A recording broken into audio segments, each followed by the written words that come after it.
You're watching HCAM TV. Good afternoon, Hopkinton, and welcome to the Hangout Hour. Today is Tuesday, the 1st of September, and traditionally or usually we would be having Dr. Cavanaugh on to take your questions about school reopening. Unfortunately, there has been an incident and Carol is not able to join us today. So I do apologize for that. And she will be returning next week. So for this hour, we are replaying last week's show for those who may not have seen it, so that they can get the information. And we look forward to seeing you all next week with Dr. Cavanaugh for the Hangout Hour. So take it away, Mike. Carol, welcome. Hi, Jim. Thank you. Always a pleasure. Nice to be here again on Tuesday. Thanks. We really do appreciate it. As usual, I'd like to give you an opportunity to give an update, and also this time, in addition to your update, if there's anything that's coming up that's really special, maybe next week or so, that we just might want to mention is on the radar, it'd be nice to mention that too. Okay, so I think we are in a place now where the building principals are kind of getting into that nitty-gritty stage, thinking about how are kids going to arrive? How are kids going to depart? What are the schedules going to look like for individual students? So they are working super hard at this point. For the earlier parts of the summer, we were really figuring out what does this look like on kind of a macro level. And now I think that the building principals are doing a spectacular job of thinking about spaces where people will teach and all of those kinds of things. Just as a good example, I was over at the middle school this afternoon and we were having conversations about how you might have a pickup area just for 6th and 7th grade parents as opposed to a pickup area for 8th grade parents. And I know that this week they're also conducting webinars to bring parents up to speed. So yeah, we've got a lot going on. On Monday, our teachers should be returning. And then on the 16th, obviously, our kiddos will. So yeah. Excellent. And so what I was kind of referring to, if you want to just mention, we'll talk about this next week, the Let's Talk About It. Oh, yes. So on September 2nd, we are doing an event called Let's Talk About Change. And if there are any people in the community, all you need is sidewalk chalk. And we're looking for positive messages about equity and access and social justice and any of those pieces. So we are going to be doing that in each one of our school buildings. And what ends up happening is you take all of the pictures of your sidewalk chalk artwork, and then you just send them into the Diversity Club at Hopkinton High School. So I'm sure parents and families have gotten flyers about this. I know that even folks at the town hall are participating. The participation is really widespread. And so the more the merrier. We will take you all, and we would love to. We're hoping that Mr. Ghosh can even fly some drones over some of the chalk artwork so that we get a really nice, kind of perspective photo piece. Yes. Awesome. Thank you. Yeah. All right. Well, so now after that, we let's turn our attention to more questions and thoughts about school opening up. Now, I remember last week we were talking about your negotiations with the HTA were scheduled to resolve by August 31st. Is that correct? We are still hoping that would be a nice target date. We negotiated yesterday. We have a 2-hour session, I think, blocked off for tomorrow, and then another 2-hour session blocked off for Friday. So we really are kind of in that scrambling to the end place.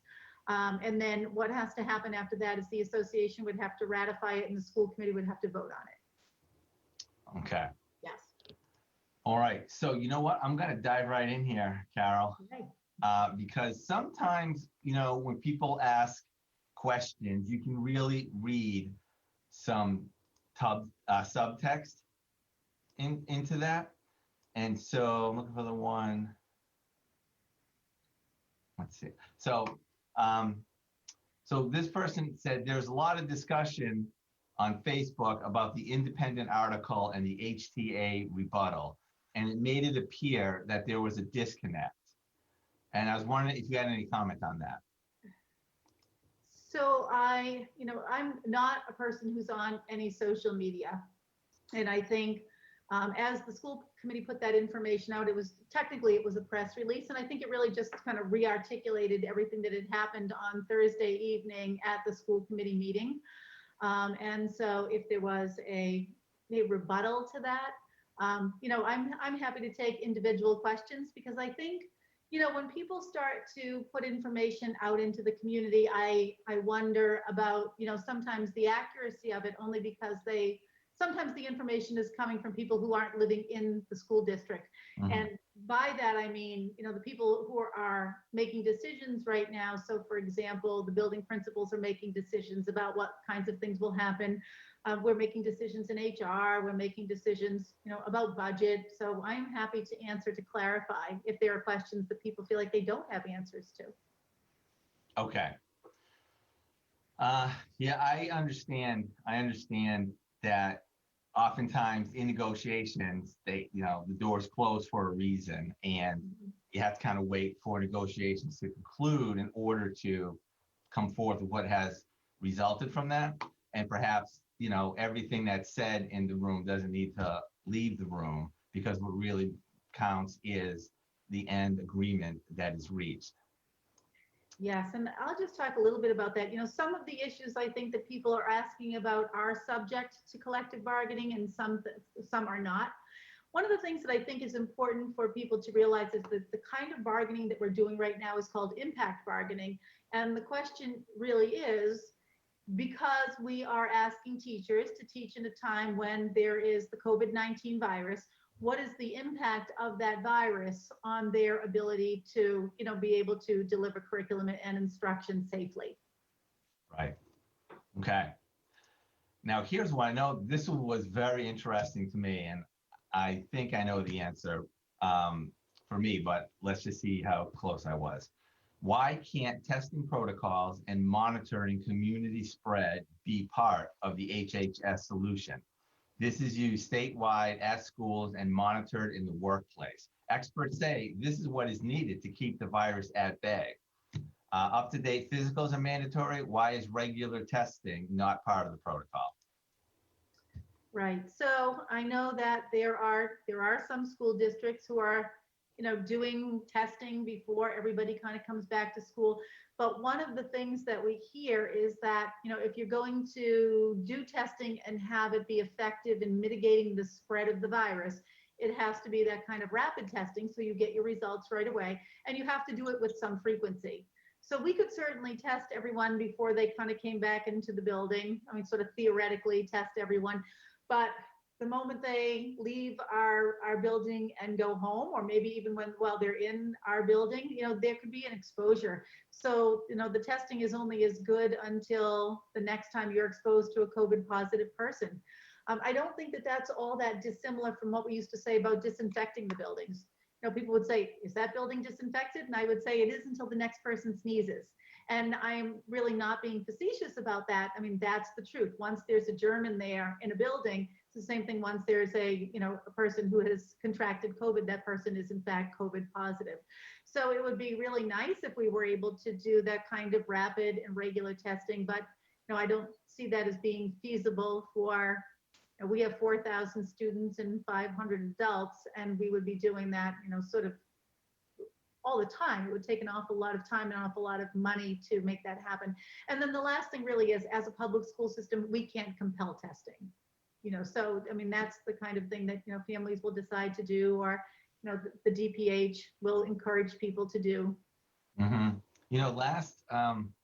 When I was first thinking about this, I thought it would be so interesting, to test the kids a couple times a month, so that you kind of catch hot spots and see how they go and kind of get a real good image. But then we were talking to the Board of Health. I think the cost of the tests are $27 or $32 a piece or something like that. And there are 4,000 kids in the school system. Even if you go just with the high school, that's like 1,000 students. So that turns into a lot of money really fast, which I understand. What do you know about what I just recently heard in the media about this rapid response team that Governor Baker is putting into place, where there is if a hotspot happens, they can dispatch this rapid response team and do a bunch of testing? How does that relate to us? Yeah, and I think that's probably a good question for you to ask Sean when he Okay. for show, because I think that when we usually do talk about testing and all that, that's always done kind of in conjunction with Department of Public Health. So he would certainly be your expert in that. Okay. All right. This one here, I really like that this question came in because it really speaks to where the heart of our community is and what is being done for the social emotional learning for kids in a new restrictive environment with news readily available. And they're probably talking about, scary no COVID news and what's happening.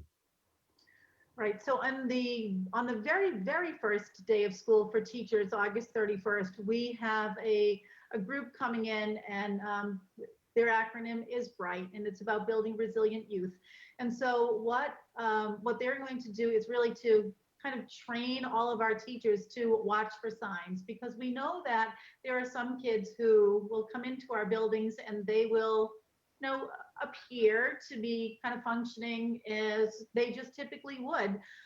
But who knows what has happened to our kids since we closed down on March 10th? I mean, have our kids been good nutrition? Are they starting to get a little stir crazy from isolation? Are they kids who have been in households that are dysfunctional in some way, right? So we have to be, very aware that a lot has happened between March 10th and right now.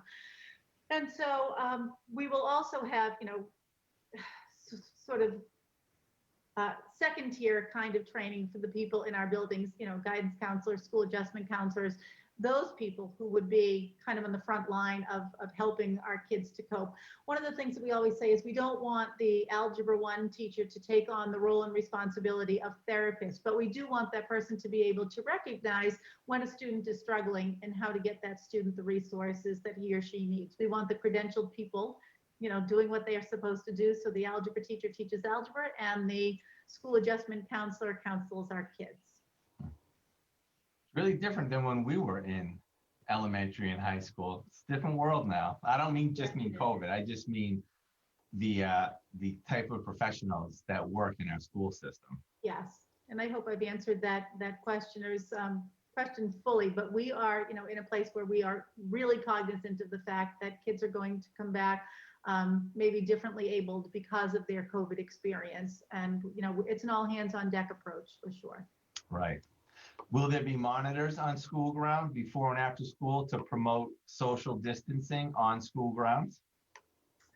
One of the things that we are doing, and I'm hoping that people are hearing this because we are a little bit concerned about traffic. So normally what would have happened at the high school and the middle schools, we would open our doors at 7 a.m. That is going to change. And, I don't want to speak for Mr. Keller or Mr. Bishop, but in a conversation we had yesterday, and everything that we say about COVID in our plans is true right now. I'm not sure that it will be true 2 weeks from now when the kids actually come in. But what we are asking parents to do is not to come to drop their students off until 7:15. So the buses will arrive at 7, parent drop-off will arrive at 7:15, and we are really not opening the doors until 7:15. So if there are parents who let their kiddos out and they're out under the tent or whatever, we want students to be practicing social distancing, masks on. And so will there be administrators out there like assistant principals? I'm assuming that will sort of be where we are with that. But other than that, we don't have monitors per se who would be out there asking students to socially distance in the morning. Yesterday, we had a conversation at the high school how there will actually be 2 pieces of tape that go down a hallway, and kids will walk single file one way and single file the other way with a space in between them. So that, we're really monitoring kids' movement, but we're monitoring it in the ways that we are sort of physically, budgetarily, all of those things capable of doing. There are just some things that won't actually be in our control. To Mr. Bishop's credit, this is a great story, and you'll probably see this actually on Fox News tonight if you're watching. But Mr. Bishop and his administrative team have put QR codes on all of the desks in the cafeteria and the athletic center where kids will be eating lunch. So if I'm a student, I walk in and I sit down and I scan my phone on the QR code. When the screen pops up, I put in my name, Carol Cavanaugh, and it asks me what desk I'm sitting at. And it will, so I put in, I'm at desk 12. That uploads to a spreadsheet. We keep that data for a 14-day period. It keeps rolling over. And so we know who sat in that desk at that moment on that day. So if we have to do contact tracing, now they can take that information and say to the Department of Public Health and the school nurse, these are the 7 kids who sat around Carol Cavanaugh at that desk eating lunch on that day. So Oh, that's really interesting. it is really interesting. I think that some of the protocols we put into place, put us in a place where we are really mitigating risk. Right, right. So I have a question. I understand, I was actually at the high school earlier today helping shoot a video for students to see how to get on the bus and how they sit in the classroom, stuff like that. So really interesting. And it showed, the desks, they're all set up where they're all 6 feet apart and everybody's wearing masks. And I'm wondering, is there any guidelines that students and staff are being given regarding physical proximity in the building? So for example, you're addressing physical proximity when they're sitting in a classroom, when they're sitting in the cafeteria. We're separating them by direction in the hallways. Is there any type of guidance for how close they should ever be approaching other people? So I would say, and this probably goes back to the high school, when you're bringing in 600 kids in a given day, there will be time when kids are closer than 6 feet. But if they are always wearing their mask, when you talk to Sean McAuliffe, he'll say that an exposure is when you have been within 6 feet with your mask on for greater than 15 minutes. And the passing time between periods is 10 minutes. And that takes into account the fact that some kids may be stationed in a room before they're allowed outside to take a mask break. Some kids will go outside first and then go to the next room. So yes, there will be times when kids are closer than 6 feet to one another, but those times should be very brief and they should be wearing masks, and it should not count as quote unquote an exposure. And what we hear all the time from virologists and medical professionals is that if you're wearing your mask, and we also have a face shield for every kid and for every teacher, so that's an option for people who might be nervous about it. Hand sanitizer is everywhere. So if you are wearing the mask, wearing the shield, sanitizing your hands, even if you walk by a person who is COVID positive, that viral load should not get to you if you are appropriately covered. Okay. I have a question here. Must have been generated while we were talking about cafeteria. Why not scrap lunch and have 5 mornings a week? I'm not sure if that talks about whether like splitting the day in half so the kids don't have to be there through an eating period. Mm-hmm. That was actually when we started talking about what the return to school would look like. We did say, why don't we bring every kid back and only for half days? So that would still get us to that 50% target. And then have sort of the remote instruction in the afternoon, which would also get us to that 50% target. 50% in person, 50% remote. And then we started to realize that if you wanted to bring all kids back, all 1,200 kids in the high school and 900 kids in the middle school, it would be physically impossible to do that with the 6 feet of social distancing. So we would have had to reduce to 3 feet of social distancing, which would have meant an awful lot of exposure because everybody would have been within that 6-foot constraint for longer than 15 minutes. And we also realized we had a transportation problem. So I know that some districts are doing just mornings every other day, but essentially then that reduces your in-person time to 25% of the school year. I know some districts are doing half the people come in for 5 days and then the next week they are remote. So, we were really trying to maximize safety and maximize face-to-face time. I know lunch is a concern for people, but, if teachers are able to eat, say, for example, in a classroom alone, while the students are in the cafeteria. And I know that in the cafeteria at Hopkinton High School, you can fit 80 desks socially distanced at 6 feet. Because I was in there yesterday and saw them all with the QR codes on them. But we also have, so those would be for kids who are maybe buying lunch, and then the kids who are in the athletic center might be for the kids who are bringing lunch. But that lunch period should be limited to the 20 minutes. You'll take your mask off, you'll eat, you'll put your mask right back on again. And, I mean, that does fall within the DESE protocols, and it does fall within the, DPH guidelines as well. So we felt comfortable going with that in order to maximize instructional time. Okay. I got next. I'm gonna put a few questions together because they're all pretty similar. And this one, I'm not sure of the answer of this. I'd like to ask you this. The question is, some in the community felt pressured to sign up for hybrid in fear of not getting HHS teachers. And is there a plan to resurvey the parents that has an open response section to address the current situation? So could you just give us an overview again of what types of staffing we'll have for the at-home cohort? Sure. So at this point in time, and I guess I can talk about these metrics pretty broadly. You know that if there is a teacher whose medical professional says that person needs some accommodation under ADA, and an accommodation could be something as simple as, that person needs to be in a better ventilated classroom with fewer students, or maybe it's that person should never even walk on the campus of the Hopkinton Public Schools. So what we did was we looked through all of those people.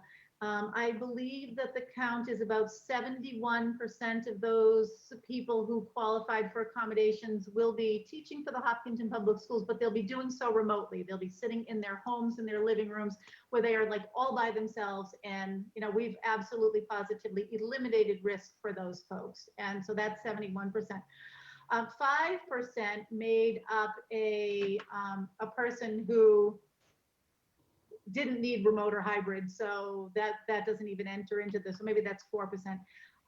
Yeah, that's 4%. And then 20% of the people were people who they've been granted an accommodation under ADA, but they will teach within our public schools, but they'll teach in a space where only they are sitting there, and they will teach a remote group, which gives them access to whatever kinds of things that they need. But the accommodations were, very carefully considered. So I've gone a very long way to say who will be teaching our kids, right? So, I mean, essentially, it will be Hopkinton Public School teachers who are teaching our kids, whether they are, hybrid students or remote students. Now, that said, I have to be very fair about it. For the remote students, in some of the bigger content areas like English, math, science, social studies, we've been able to take a Hopkinton Public School teacher, and this really applies to the high school level, not to the elementary level, because it's much easier, I think, to move second grade and third grade and fifth grade teachers around. But at the high school level, you might in ninth grade get a Hopkinton High School science teacher, social studies teacher, math teacher, English teacher, but if there was some odd course that you needed, like Spanish 2, you may not have a Hopkinton High School teacher for that. Or, Mandarin 3 or something like that, right? That might be a place where you're taking an online course. If you had an art course, for example, that, we couldn't accommodate for some reason, you might be taking, an art course. It came down to those funny little singletons in places. So I know that the people who chose hybrid say that they chose hybrid, but I think we were perfectly honest with people all along that this is what was going to happen, that we were going to look at building cohorts of our remote students. And if we could get enough of them, we'd take a Hopkinton High School teacher and put that person with this cohort.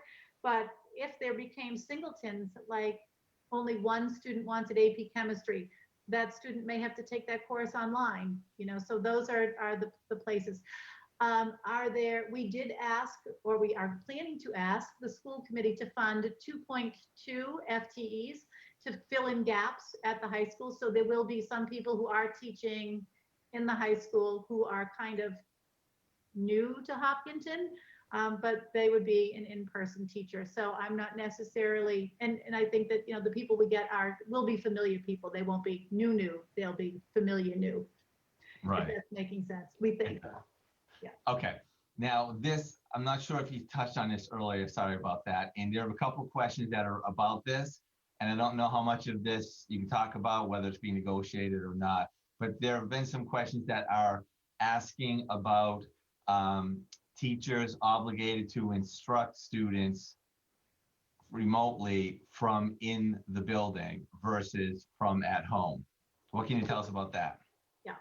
So, as I had said, that constitutes 21% of the people who qualified under ADA. That said, there were also teachers who requested to be able to teach remotely because, for whatever reason, maybe they said, I'm living in a household where my spouse is going through chemotherapy treatments, or I'm living in a household where, I live with like an elderly person and I'm just worried about the security, the health safety of those people. So when we finished with the ADA and we moved it down to the next tier, we said, okay, so who else might need some kind of accommodation? So pregnant workers, for example, there's protection for pregnant workers. And then we moved to tier 3, and those were the people who had requested not to be among students. So what we've done is we've been able to give those people kind of an empty space within our buildings to teach. And so those are folks who are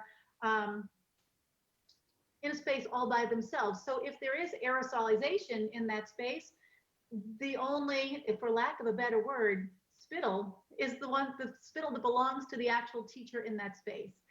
I know people are asking the question, are they in their own classrooms? And we have also shifted classrooms, which again, really doesn't come under contract negotiations so much because, where you place a teacher in a building is kind of a management right. But what I can say about that is, so if we used to have a smaller classroom where we had a teacher, say, for example, with 6 L students, English learners, and now we look at that space and we say, we cannot push 6 kiddos in that space and socially distance them at 6 feet.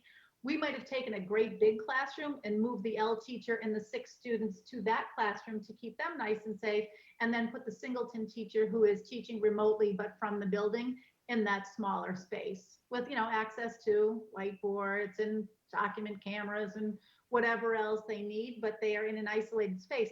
So if they come into the building, use that space, and then head home, that really does mitigate risk for anyone in their family who might be elderly or any of those things.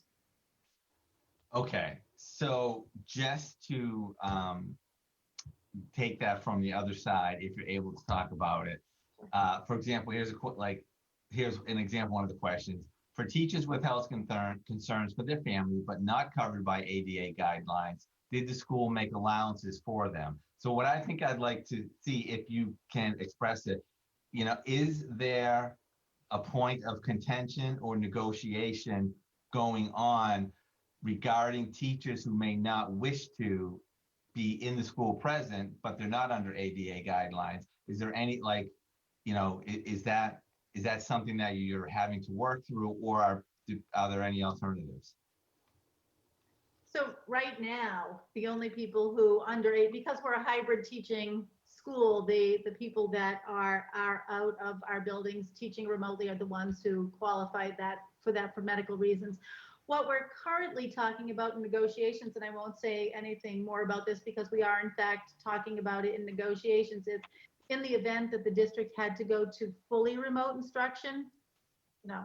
And there are a lot of reasons why you might have to go to fully remote instruction. So let's imagine that at the Elmwood School, 30% of the kiddos get the sniffles. And we would not let them come to school because technically having sore throat and sniffles is a combination of COVID symptoms. Now, those might not be COVID positive kids, but once we get down to that 30%, we say, well, does it really make sense to bring all the kids in here when 30% of their peers aren't here? So maybe what we do is we go to remote instruction for the month of January, and then we reopen up on February 1st. Those are the kinds of things that we're looking at, and or maybe what we say is, oh my goodness, at the high school, COVID is rampant. We're going to have to close that particular building, right? So then we ask ourselves, does it make sense for teachers to teach at home or teach from the building? So those are the kinds of conversations we're having. Okay. And can you identify a benefit of having teachers who teach remotely coming into the building to teach versus teaching at home? Like, what is your perspective on that? Sure, I'm happy to talk about that, Jim.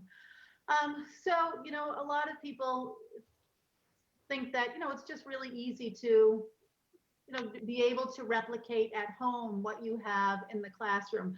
But when you are in the classroom, you've got that great big whiteboard there that you can stand in front of, and then it appears to kids who are sitting at home that you're in school, and in terms of technology, our teachers would have access to document cameras. So I can, take my pen and work out a math problem on a piece of paper with a document camera, and that can go out via Zoom if you have all of your connections.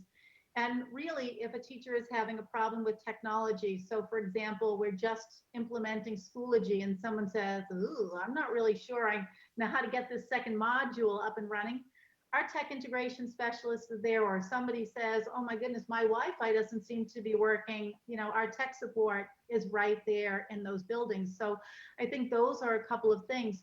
Now, as elementary people work, they use Foundations kits, or they have guided readers and all of that. So all of that is in fact at a teacher's disposal. And then if we go back to the scenario I just talked about, so say we closed Elmwood for the month of January and then we were to reopen, it's almost a seamless transition. There was never that time that, teachers went home and then had to kind of regroup when we said, okay, we're reopening. They have everything just as they would have left it on Friday afternoon, and they come back on Monday morning. And I guess I also would say that, there's kind of, I don't know, a mood that's conveyed if I'm standing in my classroom delivering instruction to kids as opposed to I'm on my couch. And, I certainly do not begrudge teachers, own children who, they are living in the same household, but it's just nice to have your sort of undivided attention in a classroom for 6.5 hours. Okay. Now a little change of direction here. This person is interested in what school plans for performing arts, music, drama, and dance for K through 12. I guess I don't want to speak out of turn because I do know that Rich Cormier our athletic director, has new information that will be coming out from the MIAA. And I know that Craig Hay who is our pre-K to 12 fine arts music coordinator, will also have information for us, and Colleen Janino. But to deliver regular old ordinary art, we can have, a teacher go into a classroom and deliver a lesson in vanishing point or watercolor or drawing or those kinds of things. And that can be done pretty readily. But what the commissioner has said about playing brass and woodwind instruments is that if kids are going to do that, they need to do that outside and 10 feet apart. Now we have a lot of kids who are playing those instruments, so it's making teaching music pretty complex. So as we look at what's going to happen, say, for example, at Marathon, we've talked about taking some of the music lessons that will be pushed in and not make them academic so much as, like let's incorporate movement or let's incorporate percussion. And those things will keep students engaged and it will keep them learning about music, but it will also keep kids safe. In some places where we would normally have kids actually playing their instruments, we might have to do things where we just practice fingering. So each building principal is working with the teachers, the music teachers in their building, and working with Mr. Hay to, again, maximize instruction and minimize risk. And then I guess I would finally say that with athletics, a typical gym class is going to look very different. And it is because, again, kids have to be wearing masks. They have to be 6 feet apart. There can't be any contact sports. We're going to try to get kids outside as frequently as we can. But then there is, with athletics, something very different that happens. There's an enormous budget, right? And so we have this great big budget that normally would have funded fall sports. And there's a governing body, the MIAA. So what is it that they are putting out to us? And as Mr. Cormier can share, there are, kind of like, these are the safest spots. This is, your kind of level ones. This is your level twos. They get a little less safe. And, there are some sports that they are just kind of not allowing any contact. So without any contact, can you have football? I don't think that you can, right? But if you're going to have soccer, how does that change given those different constraints? And I am clearly not the expert on that. So I will wait until Mr. Cormier is able to tell us what will be offered and how it will look in the fall. And we have a very big kind of all the stakeholders meeting Thursday, I think, that will involve, budget, building and grounds, and building principals, the athletic director, just a whole host of people that will all come together to make decisions around that. Well, that's really kind of nice that that's on Thursday, because Mr. Cormier is coming on the Hangout Hour on Friday. So I encourage everyone who has an interest in that to tune in on Friday. I will not steal his thunder. Okay. Now, this is one, you know what, we keep coming back around to this in different ways, but quite honestly, I think it's very fascinating. And it's a little bit, quite honestly, Carol, putting you under a microscope. It's kind of like when, people play the guess the superintendent's decision on snow day kind of question, and like, oh, what is she thinking? And where is she getting information from? What's happening? This is kind of like that. And we get a lot of these regular. So I think it's nice to kind of hear where your head and your thinking is right now. Sure. My question is, when will we know if hybrid is actually going to happen? Based on the HCA statement, it doesn't sound like things are heading in the direction that hybrids really take place. So I'm thinking more that, like, we've heard about the plans between hybrid and full remote.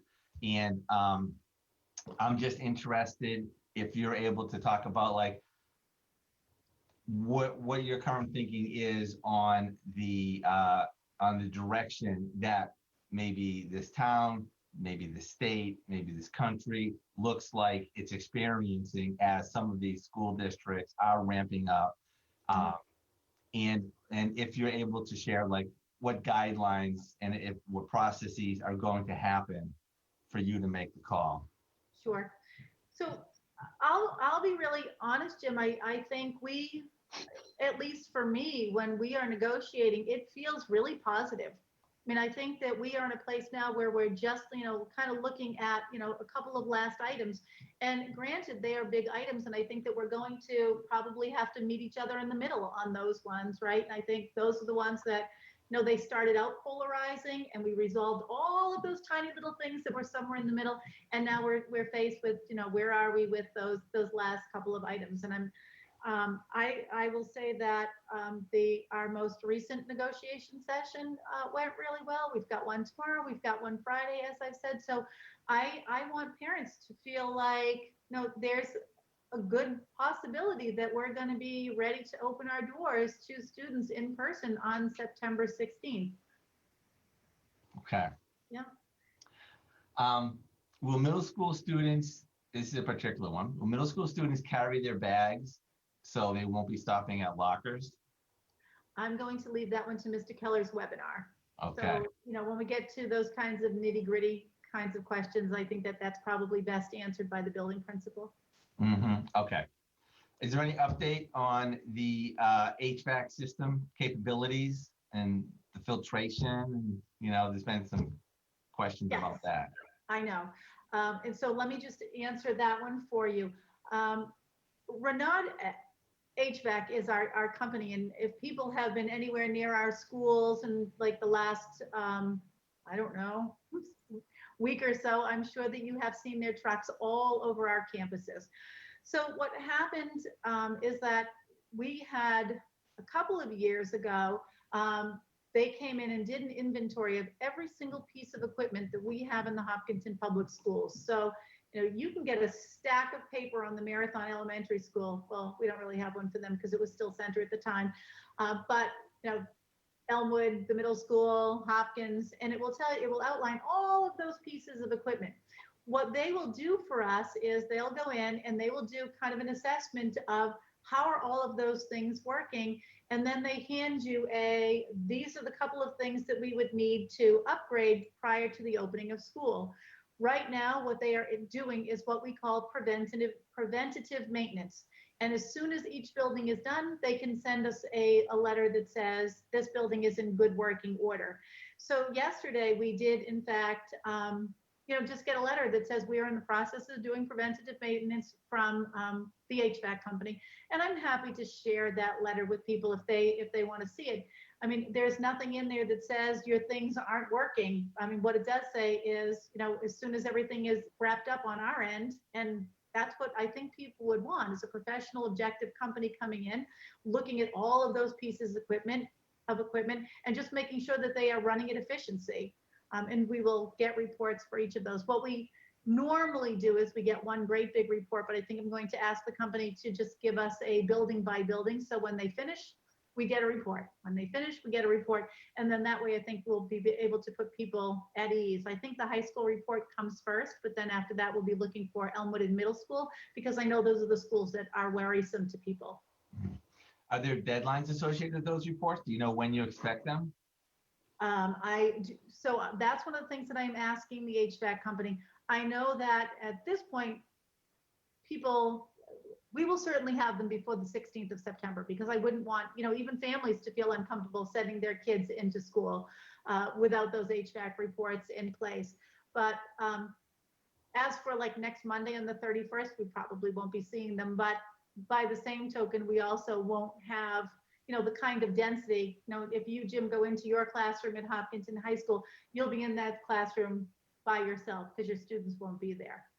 I don't think we have to worry about you recirculating your own COVID, so to speak. I mean, I know that it sounds fresh, but it's not designed to sound fresh, Right. Okay, well, here's one I'm really interested in. Can you describe kindergartner's day under the new rules?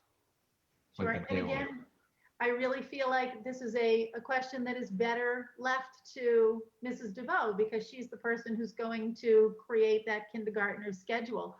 But if a kiddo in kindergarten would normally have had, some time with foundations, or some time with, a read aloud where the teacher's in front of the room and doing that read aloud, or, even some time with guided reading, those things can still happen in our classrooms. Are they going to happen with plexiglass between people? Are they going to happen with, shields on, a kiddo's face? Yeah, they probably are, but those things can still happen. Will we leave time for mask breaks? Absolutely.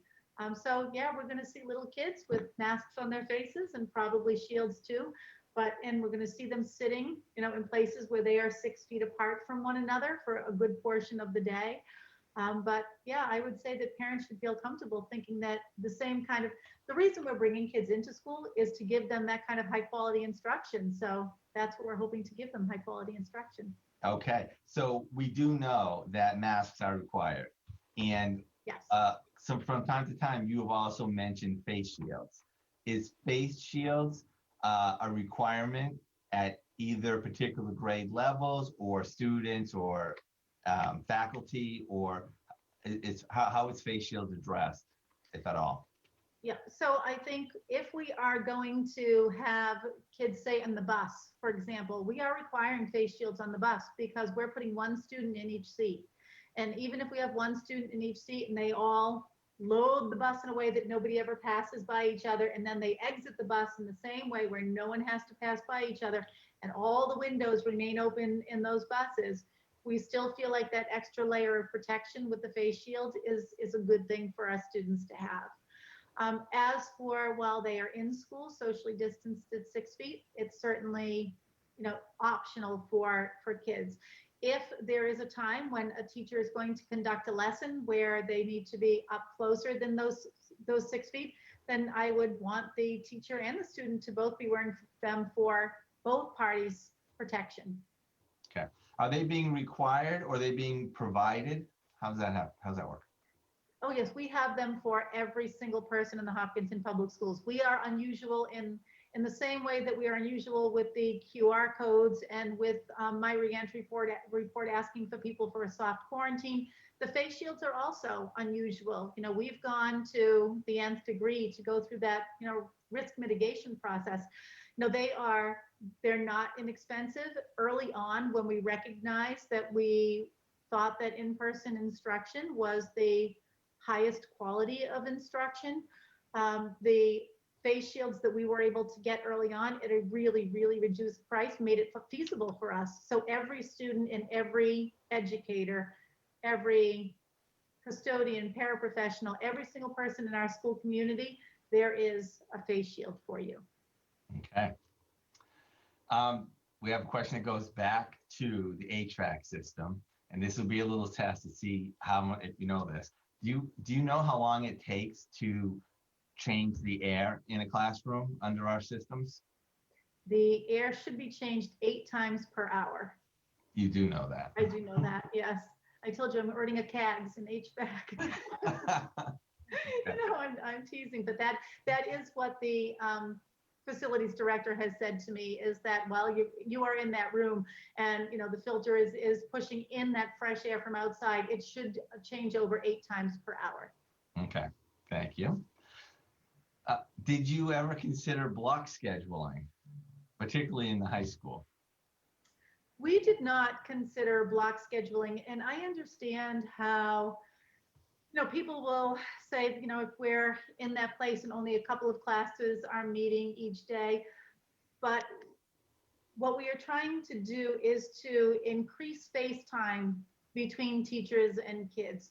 So Mr. Bishop typically has what we call a 7 drop 2 schedule. Kids are enrolled in 7 classes, 2 drop out of that schedule every day, 5 meet. So if we could get 5 classes in on Monday, 5 classes in on Wednesday, 5 classes in on Friday, it's conceivable that a kid would not have a class all the way from Wednesday to the following Monday, which isn't ideal, but we really are. And if each one of those class periods is an hour, you're going to get 2 to 3 hours of face time every week in your classes, which is that's pretty good, actually. And I think that should be able to sustain a kind of continuous learning. When I'm often interviewed, people will say, why didn't you do 1 week in, 1 week out? And the answer to that for me is always the frequency. I guess years ago we talked about a spiraling curriculum, how something would come, and then what typically happens to kids is they forget it unless it comes back again. So the instruction keeps coming back at regular intervals with a frequency that should keep us almost on track, as if you were actually in school for 180 days. We feel like this is going to maximize learning. And the other thing is we now actually have 15 of the electrostatic sprayers. So if we've got a custodial staff that's in there every night and they can do a classroom in 3 to 5 minutes, those rooms will be disinfected 2-1, every single night. So that's just one of the perks of being in Hopkinton. Right. Okay. This is interesting. This person asking if you can talk about lessons learned from the current programs running this summer with teachers and students wearing masks. Now, I'm not aware of any. I don't know what was going on. Right. Well, so I think, and I guess I would like to hand this question off to someone like Dr. Zaleski, who is our special education director, who ran the extended school year program. Now, yes, there are, some of those kinds of lessons learned. What does it look like when, you've got kids who are kind of eager to chitty chat and mingle with one another, or you've got kids who are younger and who are clingy. And so there are some lessons that we've learned. No situation is going to be perfect, but I think by and large, parents and students, and I hope teachers, but I'm not sure, would say that what they experienced in ESY was academically successful. We had a town hall meeting where we did hear from a couple of teachers, but by and large, the feedback was not negative in that town hall. And then if I look at things like Parks and Rec, or if I look at the Y camp that's located in Hopkinton, or our extended school year program that happens in the schools, we've been, knock on wood, really lucky that not a single positive COVID test came out of that. We learned some lessons that, there will be parents who will send their kids to school when there's been a COVID exposure. We had a kiddo get out of his car and say to the teachers, "Hey, my parents just went to get COVID tested," right? So we responded, and we responded well, but that's probably going to happen. We can't make that stop, right? We continue to educate our parents. Or there are going to be kiddos who come to school who have the sniffles, and we're going to have to put those kids in the COVID isolation room and, call parents and, make sure that that child is able to exit through an appropriate exit where, there's minimized contact for the kid and the family with the school community broadly. Now that's a very, very interesting point. How can you make a delineation between the sniffles and COVID? Are people able to say, my child, is allergic to something that's seasonal and that's what this is from? Or are all sniffles created equal in this age of COVID-19? No, so more recent guidance lets us know that all sniffles are not created equal. So if you are, a pediatrician and you know that you've got a kid who, has allergies, and we are in the middle of allergy season, and this is an allergy that this kid really responds to, we give them a little bit of allergy medication and see if the student's responding to it, and we keep taking the two students' temperature. But that decision would be made with the Department of Public Health, the school nurse, and the pediatrician. And we know that kiddos kind of know their own bodies. Would they come in and be masked and shielded and 6 feet of social distancing? Absolutely, yes. But there are provisions made now for kids who have allergies, and they're not the decision of the superintendent, it's the decision of a group of medical professionals. Now that's interesting. You talked earlier about the two FTEs to kind of fill in the gaps in the educational system. Has anything been done to beef up the school nurse component or health component in the schools? If you look at our list of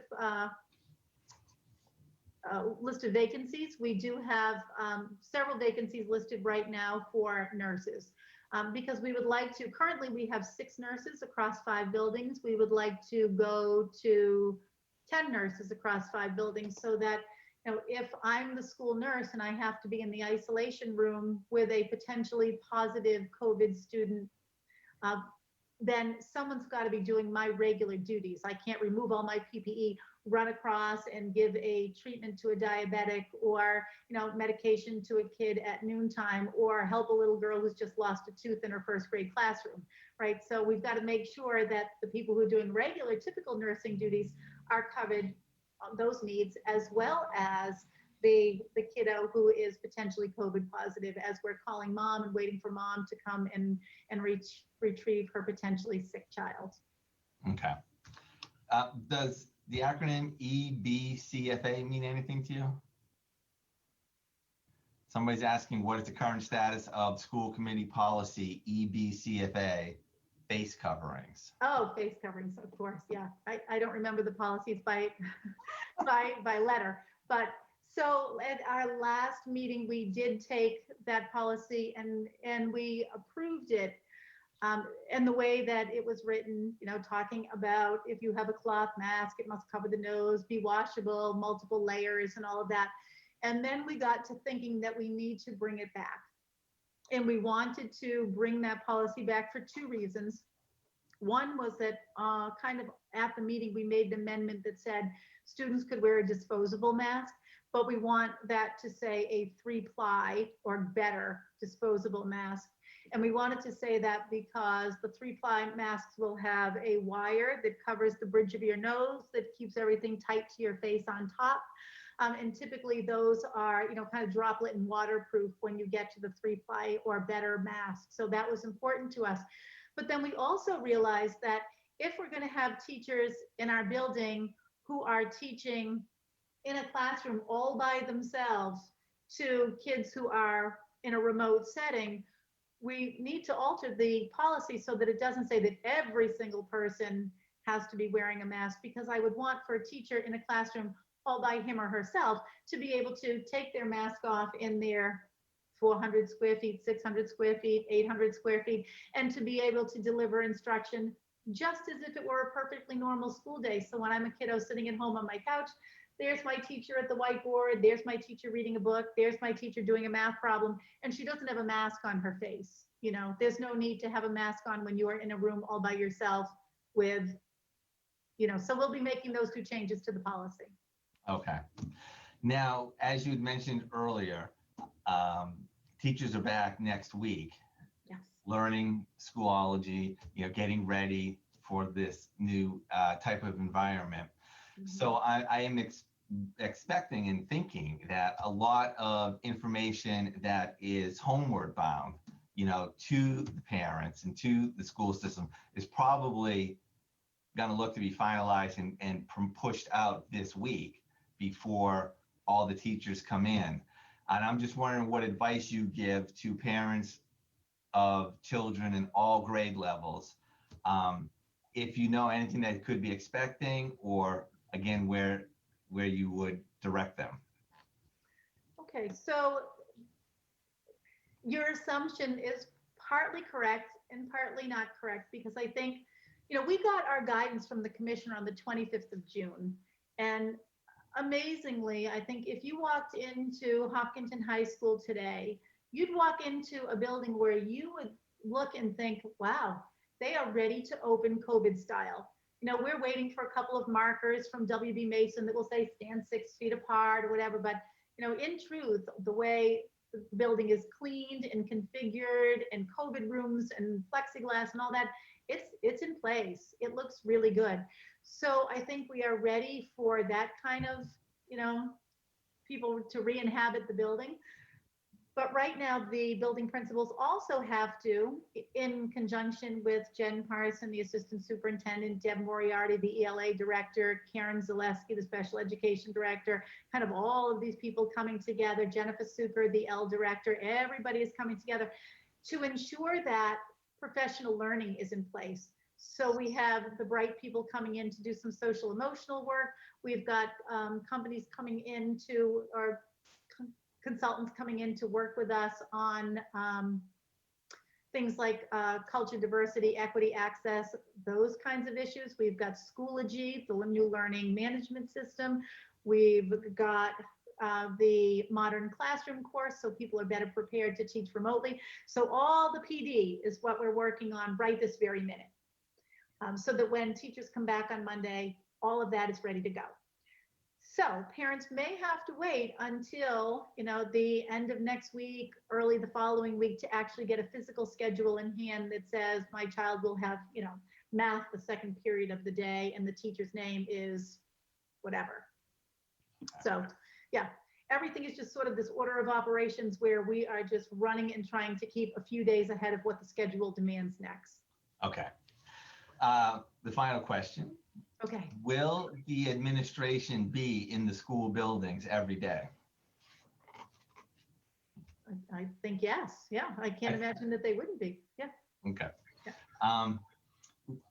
And I mean, briefly, we got about a minute, right? How is your job going to be impacted as the school year starts?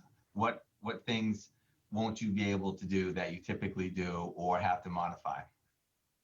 I guess the only thing that would be a little bit trickier is that when, you try to have, we did have our summer retreat, and there were 20 of us, and we managed to spread out all 20 of us in the cafeteria at Hopkins. So it was nice to be in person.